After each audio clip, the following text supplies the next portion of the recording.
ప్రియమైన బిడ్డారా, ప్రభువైన యేసుక్రీస్తు వారి నామంలో మీ అందరికీ నా హృదయపూర్వకమైన వందనాలు. ప్రతిరోజు ఇదే ఛానల్లో ఇదే వర్తమానాన్ని ప్రతిరోజు ఇదే ఛానల్లో ఇదే సమయానికి దేవుని వాక్యం ప్రసారం చేయడానికి దేవుడు కృప చూపిస్తున్నందుకు వందనాలు.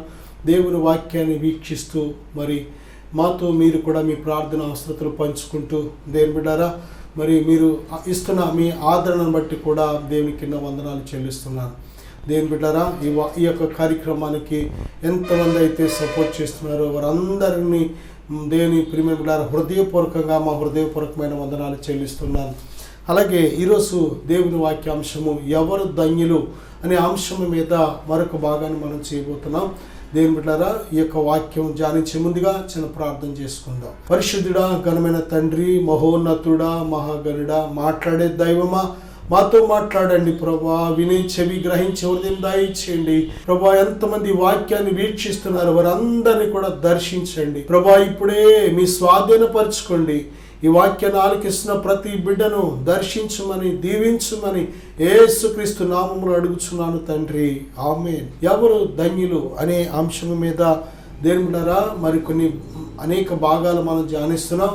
ఈ భాగంలో కానీ మనం చూసినట్లయితే సామెతల గ్రంథం 28వ అధ్యాయం 14వ వచనంలో నిత్యము భయము కలిగి ప్రవర్తించువాడు ధన్యుడు అనే అంశాన్ని మనం చూస్తున్నాం. దేవుని బిడ్డలారా, నిత్యము భయము కలిగి ప్రవర్తించువాడు. దేవుని బిడ్డలారా, భయాలు రెండు రకాలు. ఒకటి పరిశుద్ధమైన భయం, రెండు అపవిత్రమైన భయం. దేవుని బిడ్డలారా, పరిశుద్ధమైన భయం ఎలా కలుగుతుంది అంటే, ఒకటి దేవుని వాక్యం మన లోపల పరిశుద్ధమైన దేవుని అందరి భయాన్ని పుట్టిస్తుంది. దేవుని వాక్యం చదువుతున్నప్పుడు నీ లోపల దేవుని అందరి పరిశుద్ధమైన భయం నీకు పుట్టట్లేదు అంటే నువ్వు చదివే విధానం సరిగ్గా లేదు అని అర్థం. వాక్యాన్ని చదివేటప్పుడు ధ్యానించేటప్పుడు మన హృదయాన్ని పూర్తిగా సిద్ధపరచుకోవాలి. హృదయంలో ఒకవేళ అవిశ్వాసం ఉన్నా, భక్తిహీనత ఉన్నా, లేక దేవుని బిడ్డలారా దేవునికి విరోధమైన ఆయాసకరమైన గుణాలు, క్షమించలేని స్వభావం, కక్ష, ద్వేషం, పగ, అసూయ, మత్సరం ఇలాంటి ఏవైనా ఉంటే వాటన్నిటినీ కూడా దేవుని దగ్గర క్షమాపణ అడిగి వాటన్నిటినీ కూడా కడిగేసుకోవాలి. దేవుని పాదాల చెంతని హృదయాన్ని ఎప్పుడైతే సరి చేసుకొని దేవుని యొక్క వాక్యానికి చోటిస్తావో అప్పుడు దేవుని వాక్యం ధ్యానిస్తున్నప్పుడు దేవుని బిడ్డలారా దేవుని వాక్యం నీ లోపల పరిశుద్ధమైన భయాన్ని పుట్టిస్తుంది. యోసేపులో ఈ పరిశుద్ధమైన భయం పుట్టింది కనుకనే దేవుని బిడ్డలారా యోసేపు దేవునికి భయపడి పాపము చేయలేదు. దేవుని బిడ్డలారా, భక్తులను మనం చూసినట్లయితే వారు ఎవరికి భయపడంటే దేవునికి భయపడి. ఈ భూమి మీద పాపం చేయడానికి పుష్కలమైన అవకాశాలు ఉంటాయి. ఈ లోకంలో ఏ నరుడిని కూడా లెక్క చేయకుండా మనుషులు ఎంతోమంది విచ్చలవిడిగా వారికి ఇష్టం వచ్చినట్టు జీవిస్తున్నారు. కారణం ఏంటంటే ఇది లోకం. ఈ లోకంలో భయంకరంగా ఎవరికి ఇష్టం వచ్చినట్టు వాళ్ళు జీవించవచ్చేమో. దేవుని కన్నులు కప్పి అనుకుంటూ ఉంటారు, కానీ దేవుని కన్నులు కప్పలేదు. వారు మనుషుల కన్నులు కప్పొచ్చేమో, అధికారుల కన్నులు కప్పొచ్చేమో, సమాజం కన్నులు కప్పవచ్చేమో, వారి కుటుంబాల కన్నులు కప్పి మేనేజ్ చేయని చూస్తూ ఉంటారు. కానీ దేవుని ప్రియమైన బిడ్డలారా, వారు ఏది కూడా దేవుని ముందు దాయలేరు అనే సత్యాన్ని గ్రహించాలి. నా సహోదరుడా, సహోదరి, దేవుని యొక్క వాక్యము మనలో పరిశుద్ధమైన భయాన్ని పుట్టిస్తుంది. అలాగే దేవుని ఆత్మ దేవుని అందరి భయభక్తులు పుట్టించే ఆత్మ. యెషయా గ్రంథం 11వ అధ్యాయం 2వ వచనంలో జ్ఞాన వివేకములకు, ఆలోచన బలములకు ఆధారమైన ఆత్మ మన హృదయాల్లో పరిశుద్ధమైన దేవుని అందరి భయాన్ని పుట్టించే ఆత్మ. దేవుని ఆత్మ మనలో ఉన్నప్పుడు దేవునికి ఎల్లప్పుడూ భయం కలిగి పాపము చేయకుండా మరి భయపడే ఆ పరిశుద్ధమైన భయాన్ని పరిశుద్ధాత్మను పుట్టిస్తూ ఉంటాడు. దేని బిడ్డారా, అలాగే మరి రెండో భయం ఉంది, అదేంటంటే అపవిత్రమైన భయం. ఎలాగొచ్చింది అసలు మానవ హృదయాల్లోకి మరి భయం అనేది ఎలా ప్రవేశించింది? అపవిత్రమైన భయం అంటే మానవుడు ఎప్పుడైతే దేవుని మాట కంటే శత్రువైన సాతాను చెప్పిన అబద్ధాన్ని నమ్మి మోసపోయాడో దేవుని దగ్గరికి వచ్చేటప్పటికి మానవుడిలో భయం పుట్టింది. దేవుణ్ణి చూడలేకపోతున్నాడు, దేవునితో మాట్లాడడానికి ధైర్యం చాలట్లేదు. ఆదమా ఎక్కడున్నావు అని అడిగితే భయపడి నేను దాగుకున్నాను నీ స్వరం విన్నప్పుడు అన్నాడు. ఎక్కడి నుంచి వచ్చింది భయం అంటే పాపము చేయటం ద్వారా. సాతాను మాటలు నమ్మి సాతాను చెప్పినట్టు జీవించే ప్రతి మనిషిలో ఒక భయము ఏర్పడుతూ ఉంటుంది. చాలా జాగ్రత్త. దేవుని ద్వారా పాపం చేసే ప్రతి మనిషిలో ఒక భయము, ఆ పిల్లల ముందు, భర్త ముందు, లేక భార్య ముందు, లేక తల్లిదండ్రుల ముందు, సమాజం ముందు ఒక భయం అనేది వారి లోపల ఉంటుంది. కాబట్టి ఆ భయం వల్ల వారు చాలా కార్యక్రమాల్లో పాల్గొనలేరు, ధైర్యంగా మాట్లాడలేరు, తల ఎత్తుకోలేరు, సత్యాన్ని చెప్పలేరు, యథార్థాన్ని ఒప్పుకోలేరు వాళ్ళు. దేని పిరిపెట్లారా, ఎందుకంటే అపవిత్రమైన భయం వాళ్ళ లోపల నిలబడి చేస్తూ ఉంటుంది. ఇక్కడ దేవుడు చెప్తున్నాడు కదా, ఏ భయం కోసం దేవుడు చెప్తున్నాడు అంటే పరిశుద్ధమైన దేవుని వాక్యము కలుగజేసే, దేవుని ఆత్మ కలుగజేసే పరిశుద్ధమైన భయము. ఈ భయం కలిగిన వ్యక్తి, దేవుని అందరి భయం కలిగిన వ్యక్తి ఒకటి పాపము చెయ్యడు. దేని బిడ్డారా, పాపము చెయ్యడు. ఇదే ప్రాముఖ్యమైన లక్షణం. ఈ భయము మనలో ఏం చేస్తుందంటే పాపము చేయకుండా చేస్తుంది, దేవునికి ఇష్టమైన జీవితాన్ని జీవించేలాగా చేస్తుంది, దేవుని జీవ మార్గంలో నడిచేలాగా చేస్తుంది, దేవుని జీవాన్ని కాపాడుకునేలాగా చేస్తుంది, దేవునికి మనను దగ్గర చేస్తుంది. దేని బిడ్డారా, ఎక్కడ లోకం వైపు కానీ శరీర సంబంధమైన కార్యాల వైపు కానీ చూడకుండా, లోకంలో ఉండే నేత్రాశలు శరీరాశల వైపు వెళ్లకుండా ఈ భయము, దేవుని అందరి పరిశుద్ధమైన భయము మనను భక్తులుగా, నీతిమంతులుగా ఆయన మార్గంలో నడిపిస్తుంది. కాబట్టి బైబిల్ చెప్తుంది, దేవుని అందరి ఈ పరిశుద్ధమైన భయం కలిగి నిత్యము కూడా దేవుని అందరి భయము కలిగి జీవించేవాడు ధన్యుడు అని బైబిల్ స్పష్టంగా చెప్తుంది. రెండవదిగా ఎవరు ధన్యులు అంటే మత్తయి సువార్త 5:3 ఆత్మ విషయమై దీనులైన వారు ధన్యులు, పరలోక రాజ్యం వారిది అని దేవుడు వాగ్దానం చేశాడు. దేవుని బిడ్డారా, ప్రభువైన యేసుక్రీస్తు వారు మత్తయి సువార్త 11 చివరిలో చెప్తున్నారు కదా, నేను దీనుడను సాత్వికుడను అని ప్రభు చెప్తున్నారు. ప్రభువైన యేసుక్రీస్తు వారు దేని బిడ్డారా దీన మనస్సు కలిగిన వారు ఆయన. దేని బిడ్డారా, అటువంటి దీనత్వం మనం ధరించుకోవాలి.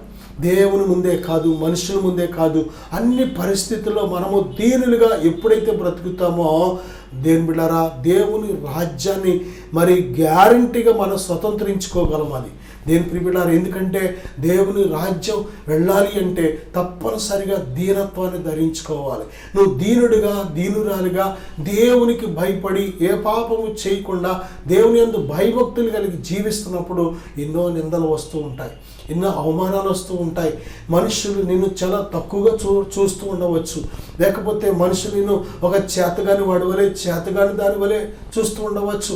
ఈరోజు దేని బిడ్డారా, ఈ భూమి మీద చెడుతనమే గొప్పదే, ఈ భూమి మీద చెడిపోయిన వారే గొప్పవారు, ఈ భూమి మీద చెడు పనులే గొప్పగా దేని బిడ్డారా మనుషులు మన్నలు పొందుతూ ఉంటాయి.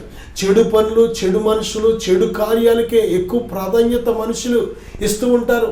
దేవుడు చేసిన కార్యాలకు ప్రాధాన్యత ఇచ్చేవారు తక్కువ, దేవునిని ఘనపరిచేవారు తక్కువ, దేవుని ప్రేమించేవారు తక్కువ, దేవుని శక్తి కార్యాలను బట్టి దేవునిని కొనియాడేవాళ్ళు తక్కువ. దేని బిడ్డారా చూడండి, ఈ భూమి మీద చెడుతనమే గొప్పది అని బైబిల్ స్పష్టంగా చెప్తుంది. కాబట్టి మనుషులు మరి మెచ్చుకునే దాన్ని నువ్వు మెచ్చుకోవద్దు. మనుషులు దేనికైతే విలువిచ్చి మరి ఘనపరిచి దేనికైతే ఎక్కువ వారి జీవితంలో ప్రాధాన్యత ఇస్తూ ఉంటారో వాటిని నువ్వు ఆ విధంగా చేయొద్దు. దేవునికి మొదటి స్థానం ఇయ్యి నీ జీవితంలో, దేవునికి మొదటి ప్రాధాన్యత. దేని బిడ్డారా దేవుని కోసం సాక్షిగా నిలబడు, బ్రతుకు. దేని బిడ్డారా బైబిల్ చెప్తుంది, సాత్వికులు ధన్యులు, వారు భూలోకమును స్వతంత్రించుకుందురు. ఆత్మ విషయమై దీనులైన వారు ధన్యులు, వారు పరలోక రాజ్యాన్ని సంపాదించుకుంటారు. దేని బిడ్డారా చూడండి, దేవుడు ఎంత గొప్ప ఉన్నతమైన ఈ యొక్క రహస్యాన్ని దేవుడు మనకు చెప్తున్నాడు. పరలోక రాజ్యాన్ని సంపాదించుకోవాలంటే నువ్వు దేవుడు ఆత్మ విషయమై దీనతను ధరించుకోవాలి. ఆత్మ విషయమై దీనుడిగా, ఎవడు దీనుడై మరి వణుకుచుండునో నా సన్నిధిలో వానిని నేను దృష్టిస్తున్నాను అంటాడు దేవుడు. దేవుని బిడ్డ, దేవుని సన్నిధిలో జీవిస్తున్న మనము ఎంతగా దీనులుగా ఆత్మలో తగ్గించుకుంటూ ఉంటామో దేవుడు మనతో నిత్యము నివాసం ఉంటూ ఉంటాడు. గర్వం అనేది ఏమాత్రము కూడా మనకి ఉండడానికి వీల్లేదు. దేనిని చూసి మనం గర్వపడడానికి కూడా ఏమీ లేదు. దేనిని బట్టి మనం అతిశయించడానికి కూడా ఏమీ లేదు. ఎవరిని బట్టి మనం గర్వపడడానికి ఏమీ లేదు. ఎందుకంటే దేవుని బిడ్డలారా, ఈ లోకంలో మనకంటూ ఏదైనా ఒక స్థానం ఉందంటే అది దేవుడిచ్చిందే. ఎందుకంటే ఈ లోకానికి వచ్చినప్పుడు మనం ఏమీ తీసుకొని రాలేదు. ఈ లోకాన్ని విడిచిపెట్టి పోయినప్పుడు ఏమీ కొనిపోము కనుక ఏదైనా ఒకటి మన కోసం మనకంటూ ఉందంటే అది దేవుడిచ్చిందే కనుక దేవునికి చెందాలి మహిమ, దేవునికే ఘనత, దేవునికే మహిమ చెందాలి. కానీ ఏ విషయంలో కూడా మనం అర్హులం కాదు.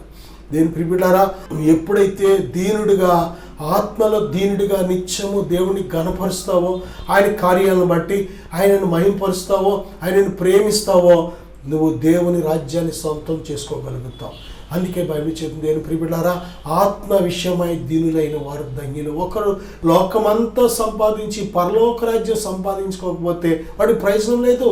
దేని బిడ్డ, మత్తయి సువార్త 5వ అధ్యాయం 11-12 వచనాలు, లూకా సువార్త 6:22, అలాగే పేతురు మొదటి పత్రిక 4వ అధ్యాయం 14 వచనం మనం చూసినట్లయితే, నా నిమిత్తము జనులు మిమ్మును నిందించి హింసించి మీ మీద చెడ్డ మాటలెల్లా పలుకున్నప్పుడు మీరు ధన్యులు. దేవుని నామము నిమిత్తము. దేవుని బిడ్డలారా, మనము ప్రభువుని ఎరుగినంత వరకు అవిశ్వాసములో, భక్తిహీనతలో, లోకములో ఉన్నంతకాలము దేవుని బిడ్డలారా, మన భక్తిహీనతను బట్టి మనం తెచ్చుకున్నాం శ్రమలు, మన అవిధేయతను బట్టి మనం శ్రమలు తెచ్చుకున్నాం, మన యొక్క అవిశ్వాసాన్ని బట్టి శ్రమలు తెచ్చుకున్నాం. దేవుని బిడ్డలారా, పేతురు విశ్వాసముతో ఉన్నంతసేపు నీటి మీద నడిచాడు. ఎప్పుడైతే గాలిని చూసి అవిశ్వాసం ఉందో, అవిశ్వాసం ఎప్పుడైతే తన హృదయంలోకి వచ్చిందో శ్రమల పాలు అయిపోయాడు, మునిగిపోసాగాడు, తన ప్రాణం మీద తెచ్చుకున్నాడు. కాబట్టి ప్రభువా రక్షించమని అడిగి కోరినప్పుడు దేవుడు వెంటనే తన చేయి పట్టి రక్షించినట్టు మనం చూస్తున్నాం. విశ్వాసము నిన్ను సుఖములో, క్షేమములో నడిపిస్తుంది. అవిశ్వాసం నిన్ను శ్రమలలో, నష్టాల్లో, కష్టాల్లో నడిపిస్తూ ఉంటుంది. చాలా జాగ్రత్త. దేని ప్రియబిడ్డ, మన జీవితంలో మనము అవిశ్వాసాన్ని బట్టి కష్టాలు తెచ్చుకుంటూ ఉంటాం. దేవుని బిడ్డలారా, దేవుని మీద విరోధంగా జీవించిన జీవితాన్ని బట్టి ఎన్నో నిందలు, అవమానాలు తెచ్చుకుంటూ ఉంటాం. కానీ ఇక్కడ చెప్పబడుతున్న వాక్యం ఏంటంటే, నువ్వు ఎప్పుడైతే మారు మనసు పొందావో, పాప క్షమాపణ పొందావో, పాపమును గురించి పశ్చాత్తాపడ్డావో, నీ జీవితాన్ని ప్రభువైన యేసుక్రీస్తు వారికి సమర్పించుకున్నావో, ఆ క్షణము నువ్వు నూతనంగా జన్మించిన సమయం అది. ఆ క్షణము నుండి నువ్వు ప్రభుని రక్షకుడిగా అంగీకరించిన ఆ క్షణము నుండి నువ్వు ప్రభు కోసం ఒకవేళ ఎటువంటి ఆయన నామము నిమిత్తము నింద కానీ, హింస కానీ, అవమానం కానీ పొందినట్లయితే ప్రభు చెప్తున్నారు, నువ్వు చాలా ధన్యుడు, నువ్వు చాలా ధన్యురాలవు. నా సహోదరుడా, సహోదరి, దేవుని యొక్క నామంలో మనం జీవిస్తున్నప్పుడు, దేవుని బిడ్డలారా, హృదయాన్ని అంతరంగాన్ని చూసే దేవుని దృష్టిలో మనం యథార్థంగా జీవిస్తున్నప్పుడు ఈ లోకంలో ఒకవేళ నింద వచ్చినా, అవమానం వచ్చినా, హింస వచ్చినా నువ్వు భయపడవలసిన పని లేదు. సంతోషించి, ఆనందించి గంతులు వేయి. ఎందుకంటే పరలోకములో మన ఫలము గొప్పదిగా ఉంది. ఇక్కడ ప్రభు కోసం మనం బ్రతికితే, ప్రభు నామములో ఎటువంటి పరిస్థితులైనా, ప్రతికూలమైన పరిస్థితులు మనం ఎదుర్కొన్నా సరే దానికి తగిన గొప్ప ప్రతిఫలము దేవుడు మనకిస్తున్నాడు. మనకంటే పూర్వమంది ఎంతోమంది భక్తులు, ప్రవక్తలు ఈ విధమైన శ్రమలు అనుభవించారు కనుక మనకు కూడా దేవుడు ఒక గొప్ప ప్రతిఫలం దాచి ఉంచుతాడు. దేని బిడ్డలారా, ప్రభు చెప్తున్నారు కదా, లోకంలో మీకు శ్రమ కలుగును, అయినను ధైర్యం తెచ్చుకొనుడి. దేని బిడ్డలారా, ప్రభు నమ్ముకున్న మనకు శ్రమ రాకూడదని ఎక్కడ బైబిల్ చెప్పట్లేదు. శ్రమ దేవుడు లేకుండా చేస్తానని చెప్పలేదు, కానీ శ్రమలో తోడుంటానని చెప్తున్నాడు ఆయన. అగ్నిగుండం రాకుండా చేస్తానని వాగ్దానం చేయలేదు, కానీ శద్రకు, మేషకు, అబేద్నెగోలకు దేవుడిచ్చిన వాగ్దానం, మీరు ఒకడు నా నామం నిమిత్తం అగ్నిగుండంలో పడినా నేను అగ్నిగుండంలో తోడుగా వచ్చి మీరు కాలిపోకుండా కాపాడుతాను వాగ్దానం చేశాడు. శ్రమలు రావచ్చు, కానీ శ్రమలు నేనేం చేయలేవు. ఏమి చెయ్యని ఎవడని దేవుడు. నువ్వు నమ్మిన దేవుడు శక్తిమంతుడు. శ్రమ రాకుండా తప్పించడం కాదు, శ్రమలో నేను కాపాడుతూ ఉంటాడు. ఆ శ్రమ ద్వారా దేవుని నామం ఘనపరచబడుతుంది. ఆ శ్రమ ద్వారా అనేకులు నీవు నమ్మిన ప్రభు శక్తిని తెలుసుకుంటారు, ప్రభు దగ్గర అవుతారు. దేవుని బిడ్డలారా, అనేకులను రక్షించడానికి నీకు వస్తున్న శ్రమ ఒక సాధనంగా దేవుడు వాడుకుంటూ ఉంటాడు. కాబట్టి శ్రమలు వచ్చినప్పుడు కృంగిపోవద్దు, శ్రమలు వచ్చినప్పుడు నువ్వు ధన్యురాలు అనే విషయాన్ని మర్చిపోవద్దు. నా సహోదరుడా, సహోదరి, లూకా సువార్త 11:28 కానీ ప్రకటన 12:7, ప్రకటన 1:3 కూడా మనం చూస్తే దేవుని వాక్యమును విని దాని గైకొని వారు ధన్యులు. దేవుని బిడ్డలారా, దేవుని వాక్యం మత్తయి సువార్త 5 కూడా దేవుని వాక్యాన్ని విని దాన్ని గైకొని వారు ధన్యులు. దేవుని వాక్యం ప్రకటించేవారు ఉన్నారు, దేవుని వాక్యం వినేవారు ఉన్నారు, కానీ దేవుని వాక్యం గైకొనేవారు చాలా తక్కువగా ఉంటూ ఉంటారు. దేవుని వాక్యం వినేవారు చాలా ఎక్కువ మంది ఉంటూ ఉంటారు, దేవుని వాక్యం ప్రకటించేవారు కొద్దిమంది ఉంటారు. కానీ దేవుని వాక్యం గైకొనేవారు చాలా తక్కువ ఉంటారు. పరలోక రాజ్యం ఎవరు వారసులో తెలుసా? పరలోక రాజ్యంలో ఎవరు గొప్పవారో తెలుసా? వినే ఎక్కువ జనాభా కాదు, ప్రకటించే తక్కువ జనాభా కాదు, కానీ దేవుని వాక్యాన్ని గైకొనేవారే వారు మాత్రమే ధన్యులు. వారే దేవుని రాజ్యాన్ని స్వతంత్రించుకుంటారు, దేవుని రాజ్యంలో గొప్పవారిగా పిలువబడతారు. నా సహోదరుడా, సహోదరి, దేవుని వాక్యం గైకొనకపోతే ఉన్న పడంగా నువ్వు చేయవలసింది ఏంటంటే ముందు గైకొనడం ప్రారంభించాలి. విన్నది చాలు, వాక్యం బోధించింది చాలు, ముందు మనం గైకొనేవారిగా ఉండాలి. దేవుని వాక్యాన్ని గైకొనకుండా మనం ఎన్ని చెప్పినా సరే మనం తక్కువ వారమే. దేవుని వాక్యం గైకొనకుండా ఎంత వాక్యం విన్నా సరే అదంతా కూడా నిష్ప్రయోజనం అయిపోతూ ఉంటుంది. దేవుని బిడ్డలారా, త్రోవ ప్రక్కన పడిన విత్తనాలు దేవుని బిడ్డలారా వినగానే వాక్యాన్ని ఎవరెత్తుకుపోయారంటే శత్రువైన సాతాను వచ్చి ఎత్తుకుపోయాడు. నిజమే, నువ్వు దేవుని వాక్యాన్ని గైకొనకపోతే, వాక్యాన్ని గ్రహించకపోతే సాతాను నీ హృదయంలో వాక్యం అంతా కూడా ఎత్తుకొని పోతూ ఉంటాడు. అందుకే వాక్యం వారి హృదయాల్లో ఉండదు. ఎంత వాక్యం విన్నా, ఏం విన్నారో, ఏం గ్రహించారో అసలు ఏమాత్రం వారికి ఒక ఆలోచన ఉండదు. నా సహోదరుడా, సహోదరి, వాక్యం హృదయంలో భద్రపరచుకోవాలి, వాక్యం హృదయంలో నెమరు వేసుకోవాలి, వాక్యం హృదయంలో ధ్యానించాలి. అంటే వాక్యం ఉండాలి, వాక్యం ఉండాలి. వాక్యం ఎందుకు ఉండట్లేదంటే హృదయం సరిగ్గా లేక, హృదయం అంతా కూడా రకరకాల దుర్గుణాలతో నిండిపోయింది. మత్తయి సువార్త 15 శరీర క్రియలతో నిండిపోయింది. జారత్వము, అపవిత్రత, కాముకత్వం, అపవిత్రమైన కార్యాలు, దేవదూషణలు, వ్యభిచారము, దొంగతనము, అపవిత్రత, అనేక రకాల దుర్మార్గపు పనులతో, దుష్ట పనులతో నిండిపోతే, దేవుని బిడ్డలారా అటువంటి ఆలోచనలతో నిండిపోయి అపవిత్రమైపోతే దేవుని వాక్యం ఎలాగా ఉంటుంది? వాక్యము దేవుడై ఉన్నాడు, దేవుడు వాక్యమై ఉన్నాడు. వాక్యం నీలో ఉందంటే దేవుడు నీలో ఉన్నాడు. దేవుని బిడ్డలారా, దేవుడు తన వాక్యం ద్వారానే కార్యాలు చేసే దేవుడు. ఆ వాక్యాన్ని నువ్వు లోపల హృదయంలో భద్రపరచుకోవాలి. భక్తుడైన దావీదు ఏమంటాడంటే, నీ ఎదుట నేను పాపము చేయకుండానట్లు నా హృదయంలో నీ వాక్యమును ఉంచుకొని ఉన్నాను అంటున్నాడు. దేవుని వాక్యాన్ని హృదయంలో ఉంచుకుంటే ఏ పాపము చేయవు, ఎటువంటి శోధనైనా జయించగలుగుతావు, శత్రువుని జయించగలుగుతావు, శరీర క్రియలను జయించగలుగుతావు. వాక్యానికి నువ్వు స్థానం ఇవ్వకపోతే దేవుడు కార్యం చేయలేడు. వాక్యం అనేది దేవుని చేతిలో ఒక పనిముట్టు లాంటిది, ఒక ఇన్స్ట్రుమెంట్ లాంటిది. ఆ ఇన్స్ట్రుమెంట్ లేకపోతే దేవుడు నీలో కార్యం చేయడానికి ఉండదు. కనుక దేవుని చిత్తను గ్రహించాలన్నా, దేవుని మార్గాలను గ్రహించాలన్నా దేవుని వాక్యం చాలా ప్రాముఖ్యమైనది. అది నీకు తెలియాలి. ఆ వాక్యం నీ హృదయంలో ఉండకుండా, శత్రువైన సాతాను దొంగిలించకుండా ఉండాలి అంటే నీవు నీ హృదయాన్ని సిద్ధపరచుకొని వాక్యాన్ని వినేవారిగా ఉండాలి, వాక్య ప్రకారం జీవించేవారిగా ఉండాలి. వాక్యం అనేది జీవించడానికి, చెప్పడానికి కాదు, లేకపోతే అది విని ఊరుకోవడానికి కాదు. దేవుని ప్రియులారా, వాక్యం జీవించడానికి. మనుషుడు రొట్టె వల్ల మాత్రమే కాదు, కానీ దేవుని నోట నుండి వచ్చే ప్రతి మాటను బట్టి జీవిస్తాడు. కనుక జీవించడానికి దేవుడు వాక్యం ఇచ్చాడు. ఈ వాక్యం వినకపోతే నేను బ్రతకలేను అనే విధంగా మన హృదయాలు ఆకలితో దప్పికతో ఉండాలి. ఒక ఆహారం కోసం ఆకలితో ఏ విధంగా ఉంటామో, ఆకలితో ఉన్నప్పుడే చక్క ఆహారాన్ని ఏ విధంగా భుజిస్తామో, అలాగే దేవుని వాక్యం కోసం ఒక ఆకలి దప్పిక నీలో ఉన్నట్లయితే నా సహోదరుడా సహోదరి, దేవుని వాక్యం ఆహారం అని నిన్ను బలపరుస్తుంది. దేవుని వాక్యం నీ ఆత్మలో ఉన్న ఆ యొక్క ఆకలి దాహాన్ని తీరుస్తుంది. నా సహోదరుడా సహోదరి, బైబిల్ చెప్తుంది దేవుని వాక్యాన్ని గైకొనేవారు ధన్యులు. యాకోబు రాసిన పత్రిక 1వ అధ్యాయం 12వ వచనంలో శోధన సహించువాడు ధన్యుడు. శోధన వచ్చినప్పుడు భయపడుతూ ఉంటాం, శోధన వచ్చిందంటే దేవుని దూరం అయిపోతూ ఉంటాం, శోధన వస్తే పడిపోతూ ఉంటాం. శోధన అందుకు కాదు వచ్చేది, శోధన సహించేవాడు ధన్యుడు. దేవుడు తను ప్రేమించే వారికి దయచేసిన ఆ జీవ కిరీటాన్ని పొందుకుంటాడని దేవుడు శోధన సహించే వారికి, శోధన ఎదుర్కొనే వారి కోసం దేవుడు గొప్ప వాగ్దానం ఇచ్చాడు. నేను బిడ్డారా, మన శోధన పడకుండా ఉండాలి అంటే మెలకువ కలిగి ప్రార్థించే వారికి ఉండాలి. శోధనలో మనం జయించాలి అంటే మనం వాక్యంతో నింపబడే వారికి ఉండాలి.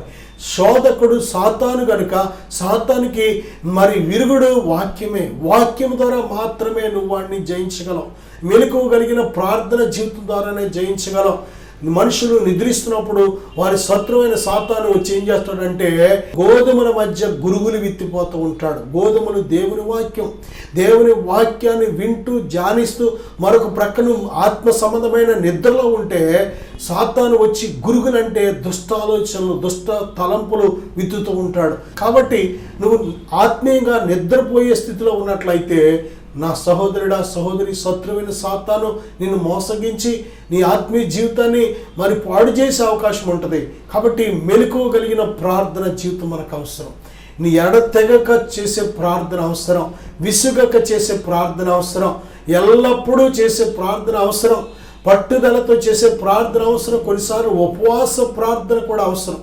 కనుక ఇక్కడ మనం చూసినట్లయితే దేవుని బిడ్డలారా, శోధనలు వస్తాయి, కానీ శోధనలు జయించాలి. మనం శోధన సహించినప్పుడు, శోధన జయించినప్పుడు దేవుడు దానికి తగిన గొప్ప ప్రతిఫలాన్ని దేవుడు మనకి ఇస్తున్నాడు కనుక.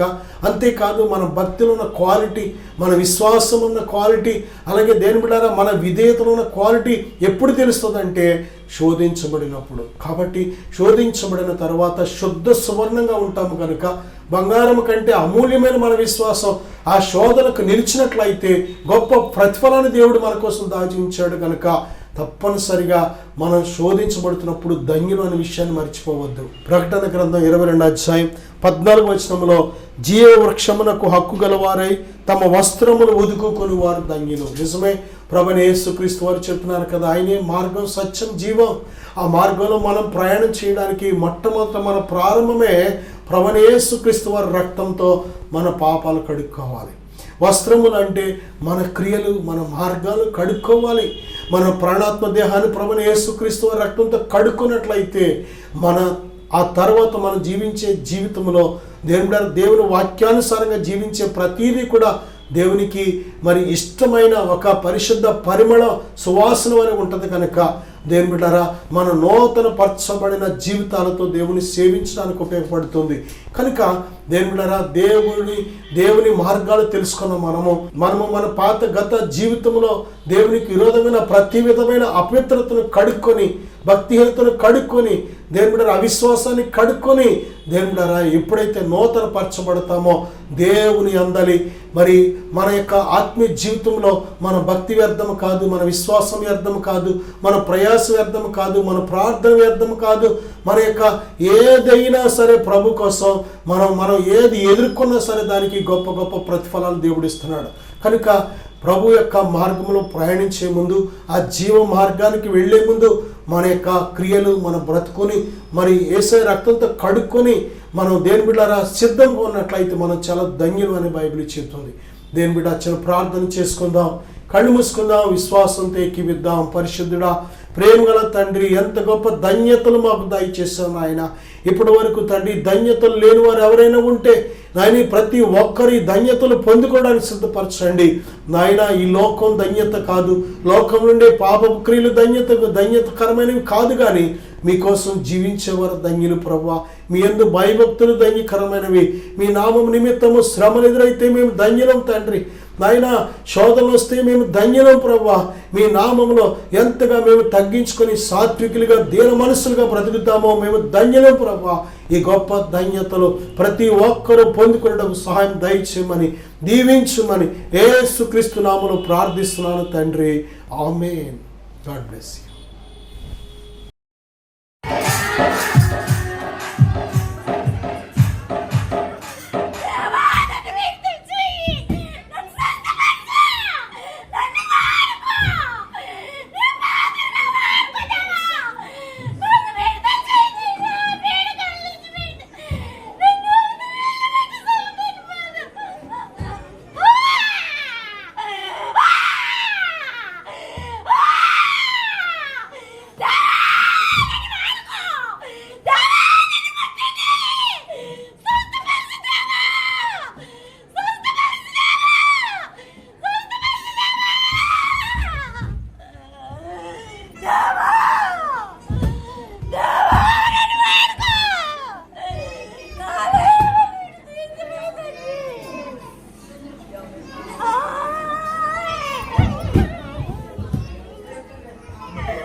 నా పేరు లక్ష్మి అండి.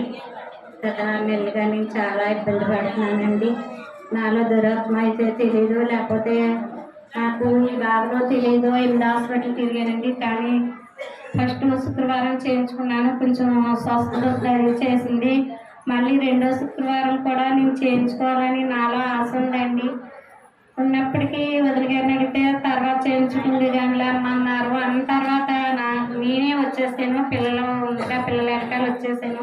ఇక్కడికి వచ్చేపాటికి ఏంటో నాకైతే తెలీదు. తలలో నుంచి చాలా బాధ వచ్చింది.